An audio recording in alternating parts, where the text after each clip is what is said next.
Bonjour, Ciné Review Aruno Amori, bonjour. Donc je vais parler de ce film Johnny Mnemonic. Alors le réalisateur c'est Robert Longo, je ne connaissais pas, mais il y a William Gibson au scénario. Donc William Gibson, romanceur, ça. À l'époque je connaissais pas grand-chose, mais tu as su quelques trucs, quelques références à des jeux vidéo, tu sais comme le jeu là sur la Super NES. Je sais plus comment il s'appelait, mais tu vois, le jeu sur la Super NES, genre Corporate Wars, ou je sais plus comment il s'appelait, Syndicat, attends, Syndicat, Corporation, bref, on s'en fout. Donc ce jeu, tu vois, où alors tu joues à des jeux cyberpunk, ou tu joues à un jeu de rôle, tu sais, à cyberpunk, ou alors à GURPS Cyberpunk, ça c'est plus tard.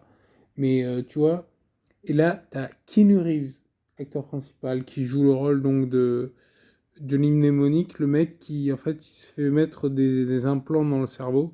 Il se fait mettre 320 gigas. J'allais dire méga. Gigas. Tu imagines? Des gigs.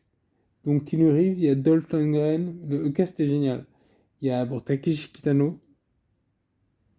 Takeshi Kitano. Big Takeshi. Il y a Ice-T, il y a Dina Meyer, la meuf qui joue Dizzy dans Starship Troopers. Et donc, c'est génial. Et le film, il est court, hein, il dure 1h36. Donc, il n'y a pas de problème, tu vois, c'est rapide. Après, il vaut mieux un peu connaître le monde du cyberpunk, machin. Parce qu'au début, ils te mettent un scroll pour t'expliquer. Mais bon, c'est bon, je vois, hein. Tu veux dire, c'est les gigacorporations, des trucs comme ça me parle un peu. Voilà.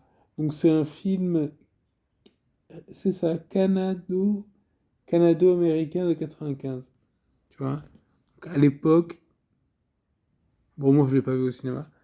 Mais à l'époque, ça fait. Non, ça n'a pas vraiment fait grand-chose. Mais après, dans l'époque des vidéoclubs, ça, tout le monde disait putain, il est cool ce film. Et c'est vrai qu'il est cool. Donc moi, je lui mets 8 sur 10, mais je lui mets un 9. Parce que je reconnais, j'ai une tendresse envers ce film. Et même s'il a des défauts, vous allez trouver une histoire un peu.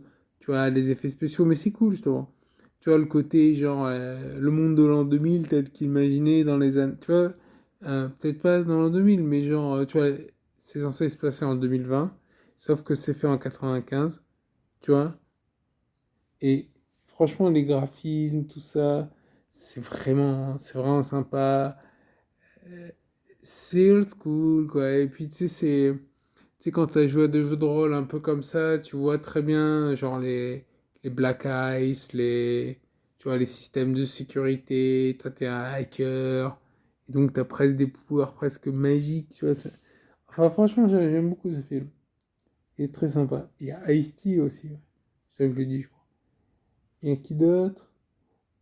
Ah, il y en a plein. Et franchement, les acteurs, tu vas passer sur. Oh, putain, je le connais. Et donc, franchement, il est cool, quoi. Et en fait, l'histoire, donc, c'est que il se fait implanter des trucs dans le cerveau. Il faut qu'il sorte, mais il faut pas l'abîmer, du coup, alors que tout le monde veut juste le tuer, prendre sa tête. Et puis voilà. Donc, franchement, c'est un excellent film. Moi, je le conseille à tous.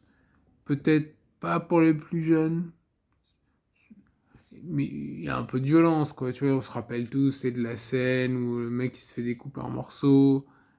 Tu vois, non, il est stylé. Et il y a Takeshi Kitano. Voilà. Et qu'est-ce qu'il y a d'autre? Non, non, voilà. Je pense que c'est bon. Regardez le film, vous apprécierez. Franchement, c'est vraiment marrant. Il est très sympa. Voilà. Allez, merci, au revoir. Abonnez-vous, likez, partagez.